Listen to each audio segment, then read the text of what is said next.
আসসালামু আলাইকুম প্রিয় মালয়েশিয়া প্রবাসী ভাইরা, তো সবাই কেমন আছেন? আশা করি সবাই ভালো আছেন এবং নিরাপদে আছেন। তো আজকে নতুন একটি ভিডিও নিয়ে আসলাম মালয়েশিয়া কলিং ভিসা সংক্রান্ত। তো ফাইনালি কিন্তু মালয়েশিয়া কলিং ভিসা চালু হতে যাচ্ছে। মালয়েশিয়ায় কিন্তু কর্মী যাওয়া শুরু হয়ে যাবে কিছুদিনের মধ্যে।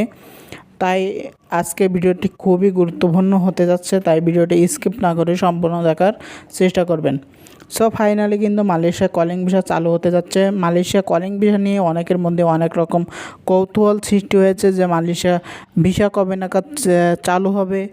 সো ফাইনালি কিন্তু মালয়েশিয়ার কলিং ভিসা চালু হতে যাচ্ছে।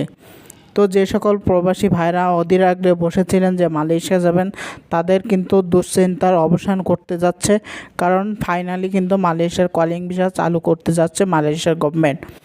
তো ডক্টর মোহাম্মদ ইউনূস স্যারের মালয়েশিয়া সফরকে কেন্দ্র করে কিন্তু নতুন করে মালয়েশিয়ার কলিংয়ের দুয়ার খুলতে যাচ্ছে। সো ফাইনালি মালয়েশিয়ার কলিং চালু হতে যাচ্ছে। তো মালয়েশিয়া কোন কোন সেক্টরে আসলে মালয়েশিয়া কর্মী যেতে পারবে, এই নিয়ে অনেকের মধ্যে অনেক দ্বন্দ্ব রয়েছে।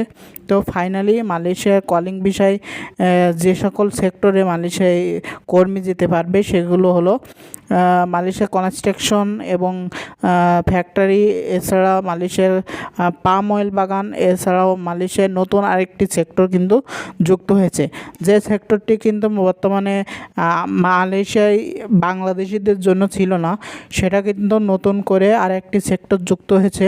সেই সেক্টরটি হলো সিকিউরিটি সেক্টর। তো সিকিউরিটি সেক্টর কিন্তু নেপাল থেকে কর্মী এসে থাকে। তো ফাইনালি কিন্তু মালয়েশিয়ায় নতুন করে ডক্টর মোহাম্মদ ইউনূস স্যারের সফরের মাধ্যমে কিন্তু নতুন করে চালু হতে যাচ্ছে সিকিউরিটি সেক্টরটি।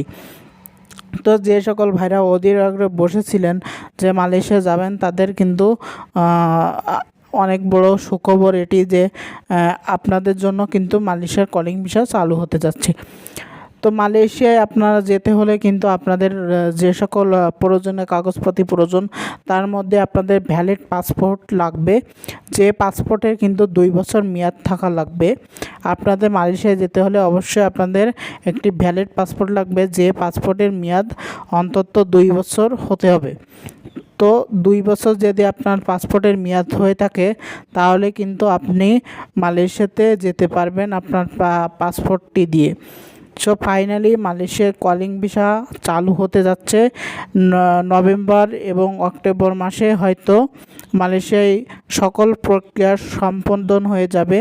আর মালয়েশিয়ার মেডিকেল কিন্তু শুরু হয়ে গেছে অলরেডি। মালয়েশিয়া সরকার কিন্তু অলরেডি 48টি মেডিকেল সেন্টারের তালিকা ঘোষণা করেছে, যে তালিকার মধ্যে যে সকল রিক্রুটিং এজেন্সির মেডিকেল সেন্টার রয়েছে সে সকল নতুন করে কিন্তু একটি তালিকা ঘোষণা করেছে মালয়েশিয়া গভর্নমেন্ট। সেই সকল মেডিকেল সেন্টার থেকে কিন্তু নতুন করে মেডিকেল করে কিন্তু মালয়েশিয়ায় যাওয়া যাবে। তো যে সকল ভাইরা অধীর আগ্রহে বসেছিলেন যে আপনারা মালয়েশিয়া যাবেন, তাদের অবসানের দিন শেষ। তো এখন থেকে কিন্তু আপনাদের মূল্যবান পাসপোর্টটি জমা দিয়ে কিন্তু আপনারা মালয়েশিয়াতে যেতে পারবেন। তো আজকের ভিডিওতে এই পর্যন্ত, দেখা হবে পরবর্তী কোনো ভিডিওতে। সেই পর্যন্ত সবাই ভালো থাকবেন এবং সুস্থ থাকবেন।